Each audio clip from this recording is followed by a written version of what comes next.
Hello, I am Dr. Manasa, gynecologist and a fertility specialist, clinical director of Evolve IVF and Fertility Center, Nallagandla.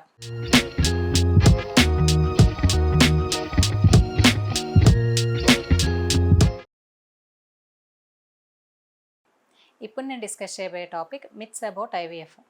చాలామందికి ఈ IVF పద్ధతి మీద కొన్ని రకాల doubts and అపోహలు అనేవి ఉన్నాయన్నమాట. Let's clear these misconceptions. First one, infertility or సంతానలేమి సమస్య అనేది ఓన్లీ ఆడవాళ్ళలో ప్రాబ్లం ఉంటేనే వస్తుంది అని అనుకుంటూ ఉంటారు చాలామంది, which is a myth. More than 30-40% of the infertility cases male factors వల్ల కూడా ఉంటాయి.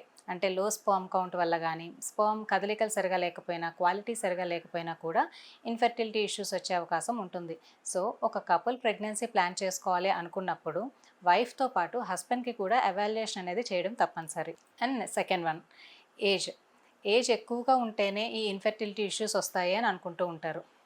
అలా ఏమీ ఉండదు. ఎందుకంటే ఈవెన్ యంగ్ కపుల్స్లో కూడా హస్బెండ్కి ఏమైనా స్పర్మ్ కౌంట్ తక్కువగా ఉన్నా, హార్మోనల్ ఇష్యూస్ ఉన్నా, వైఫ్లో ఏమైనా ఎగ్ రిజర్వ్ తక్కువగా ఉన్నా, లేదా యుట్రైన్ స్టేటస్ సరిగా లేకున్నా కూడా ఈ ఫెర్టిలిటీ ఇష్యూస్ అనేవి వస్తాయి.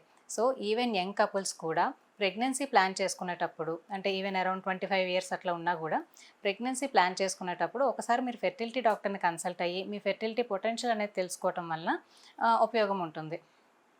Next third one, injections and medications in IVF. ఈ చాలామంది ఏంటంటే ఈ ఐవీఎఫ్ ఇంజెక్షన్స్కి భయపడుతూ ఉంటారు.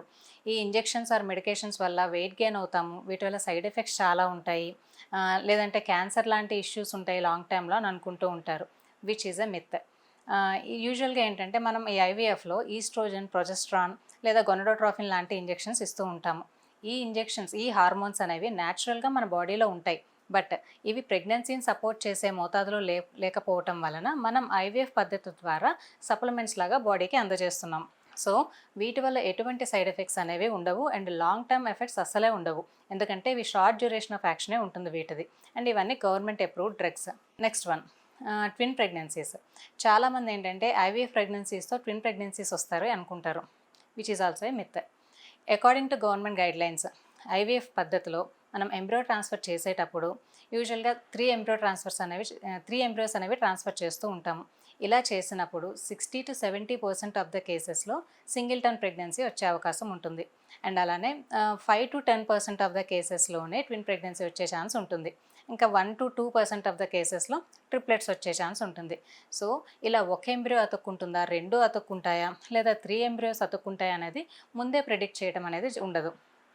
ఒకవేళ ఒక్కొక్కసారి పేషెంట్ కండిషన్ బట్టి సింగిల్ ఎంబ్రియో ట్రాన్స్ఫర్ కూడా చేస్తూ ఉంటాం.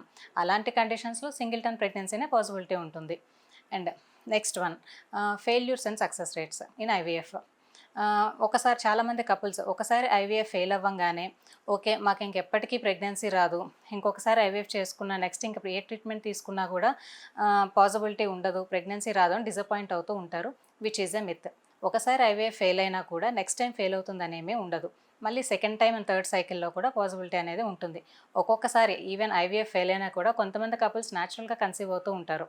So the couple should be positive and hopeful. And last one, bed rest. IVF treatment ఇచ్చేటప్పుడు చాలామంది కపుల్స్ ఏంటంటే బెడ్ రెస్ట్లో ఉండాలి అని అనుకుంటూ ఉంటారు. సో ఈ 3-4 months ప్రొసీజర్ టైంలో చాలామంది ఎక్కువగా బెడ్ రెస్ట్ తీసుకొని లేదంటే ఫిజికల్ యాక్టివిటీ లేకుండా ఉంటారు. దానివల్ల వెయిట్ గెయిన్ అనేది ఉంటుంది తప్పితే ఈ ఐవీఎఫ్ ఇంజెక్షన్స్ వల్ల, మెడికేషన్స్ వల్ల ఏమీ ఉండదు. But daily some physical activity అనేది ఖచ్చితంగా ఉండాలి. సో దట్ అప్పుడే హార్మోన్స్ అనేవి యాక్టివ్గా ఉంటాయి బాడీలో అండ్ మీ సక్సెస్ రేట్ అనేది కూడా ఇంప్రూవ్ అవుతుంది. Thank you.